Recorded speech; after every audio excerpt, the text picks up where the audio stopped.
ಇನ್ನು ಬಸನಗೌಡ ಪಾಟೀಲ್ ಯತ್ನಾಳ್ ಮೈಸೂರಿಗೆ ಹೋಗಿದ್ದರು, ಚಾಮುಂಡಿ ಅಮ್ಮನವರ ದೇವಸ್ಥಾನಕ್ಕೆ ಹೋಗಿದ್ದರು. ಅಲ್ಲಿ ಯಾವುದೋ ಒಂದು ಕಡತವನ್ನು ಇಟ್ಟು ಪೂಜೆ ಮಾಡಿದ್ದಾರೆ. ಏನದು? ಅದು ಈಗ ಕುತೂಹಲ. ಬಹುಶಃ ಏನಾದರೂ ಹೈಕಮಾಂಡ್ಗೆ ಕೊಡಬೇಕಾದಂಥ ವಿವರಗಳನ್ನೇನಾದರೂ ಇಟ್ಟುಬಿಟ್ಟು ಅವ್ರು ಪೂಜೆ ಮಾಡಿದ್ರಾ? ಮೈಸೂರಿನ ಚಾಮುಂಡಿ ಬೆಟ್ಟದಲ್ಲಿ ಯತ್ನಾಳ್ ಪೂಜೆ ಮಾಡಿದ್ದು ನೋಡಿ.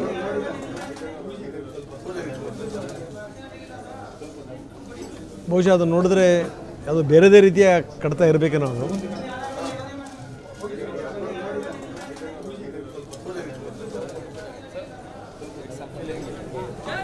ದೇವಸ್ಥಾನಕ್ಕೆ ಹೋದಂಥ ಸಂದರ್ಭದಲ್ಲಿ ಪೂಜೆ ಮಾಡಿಸುವಂಥದ್ದು, ಹುಂಡಿ ದುಡ್ಡು ಹಾಕುವಂಥದ್ದು ಅತ್ಯಂತ ಸಹಜ. ಯತ್ನಾಳ್ ಹುಂಡಿಗೆ ಹಣವನ್ನು ಹಾಕಿದ್ದಾರೆ. ಚಾಮುಂಡಿ ಅಮ್ಮನವರ ಎದುರುಗಡೆಗೆ ಒಂದಷ್ಟು ಡಾಕ್ಯುಮೆಂಟ್ಸನ್ನು ಇಟ್ಟು ಪೂಜೆ ಕೂಡ ಮಾಡಿಸಿದ್ದಾರೆ.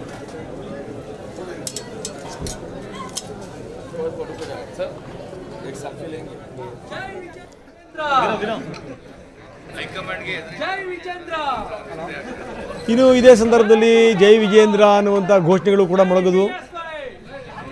BSY ಪರವಾಗಿ, ವಿಜೇಂದ್ರ ಪರವಾಗಿ ಘೋಷಣೆಗಳು ಮೊಳಗಿದ್ವು.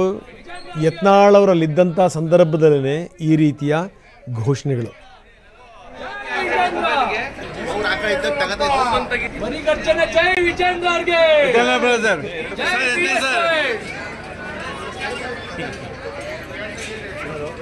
ಈಗ